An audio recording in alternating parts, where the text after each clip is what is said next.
Hello everyone, welcome to JPM PG College e-learning classes.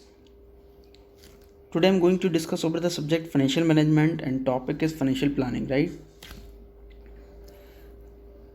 Here we can say that financial planning is an important function of financial management. देखिए financial planning करना जो है यानी कि वित्त से संबंधित जितना भी योजना बनाना, ठीक है, बहुत इंपॉर्टेंट फंक्शन होता है फाइनेंशियल मैनेजमेंट का, राइट? और we can say that this function has to be performed whether the business is big और स्मॉल. देखिए ये डिपेंड करता है कि जो आप फंक्शन परफॉर्म करने जा रहे हो ये किसी छोटे बिजनेस के लिए कर रहे हैं या बड़े के लिए कर रहे हैं. बट थिंक इज दैट कि आपको चाहे आप छोटा करो या बड़ा करो बिजनेस, आपको सिंपल सा फाइनेंशियल प्लानिंग करना बेहद ज़रूरी है, right? Similarly we can say that an existing business units must perform this function very carefully just because of one thing, it is concerned with the procurement and effective utilization of fund. देखिए एक simple सा जो method है यहाँ पर वो दो concept पर बेस होके चलता है. एक होता है प्रोक्योरमेंट जिसका मतलब होता है इकट्ठा करना, राइट? और दूसरा मतलब है उसको यूटिलाइज करना, utilization of fund.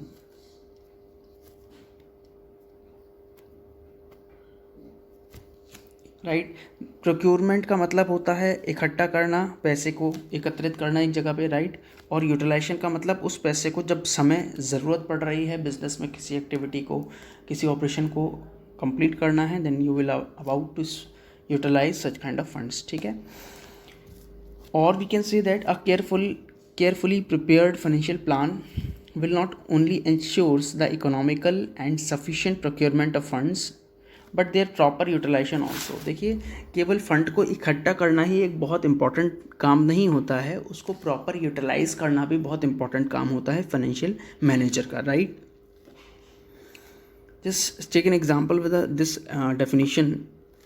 Financial planning pertains to the function of finance and includes the determination of the firm's financial objectives, financial policies and financial procedures.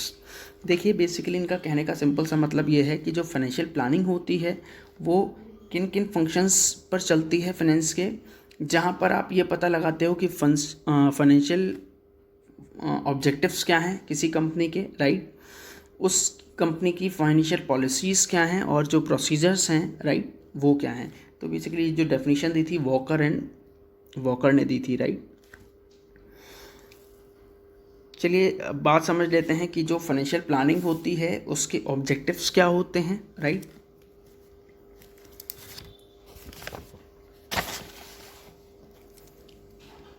First point is to raise the fund in a manner that the cost of capital is minimum. देखिए जो main focus है वो cost of capital को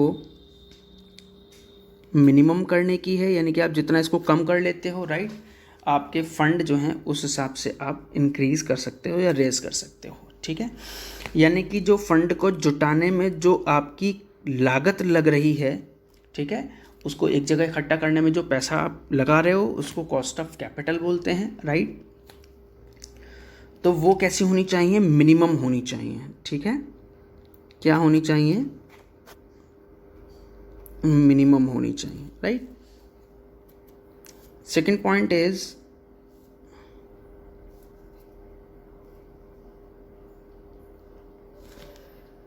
to ensure simplicity in the capital structure. देखिए जो बात कर लेते हैं कि सिंप्लिसिटी होनी चाहिए, यानी कि जो कैपिटल स्ट्रक्चर है वो सिंपल किस बेसिस पे हो सकता है, जो मैंने आपको पीछे भी डिस्कस किया है. Capital is a combination of debt and equity, ठीक है? यानी कि ये डेट अगर कम लोगों से हो तो वो सिंपल रहेगा, अगर बहुत सारे लोगों से डेट रहेगा, ठीक है, तो एक उसको प्रॉब्लम होती है डील करने में, ठीक है? और इक्विटी का मतलब मेरा पैसा, ठीक है, यानी कि बिजनेस का पैसा जो बिजनेस के मालिक का होता है उसकी बात कर रहे हैं, राइट? तो वो सिंपल होना चाहिए, बहुत ज़्यादा कॉम्प्लेक्स इन नेचर नहीं होना चाहिए, राइट? थर्ड पॉइंट की बात कर लेते हैं. To ensure sufficient liquidity of funds, basically जो कंपनी के लिए लिक्विडिटी ऑफ फंड होना बेहद ज़रूरी है।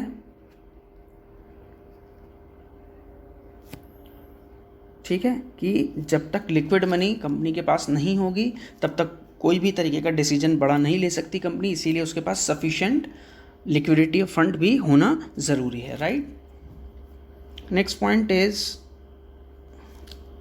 To provide adequate funds to the business, neither the fund should be short nor the excess of needs of the business. Basically एक simple सी बात कही जा रही है, जो फंड होते हैं ना तो वो शॉर्ट होने चाहिए कि वो बहुत ज़्यादा कम हैं,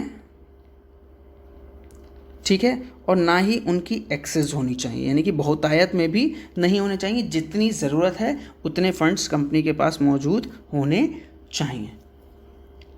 तो बेसिकली ये थे ऑब्जेक्टिव्स ऑफ फाइनेंशियल प्लानिंग के कुछ पॉइंट्स।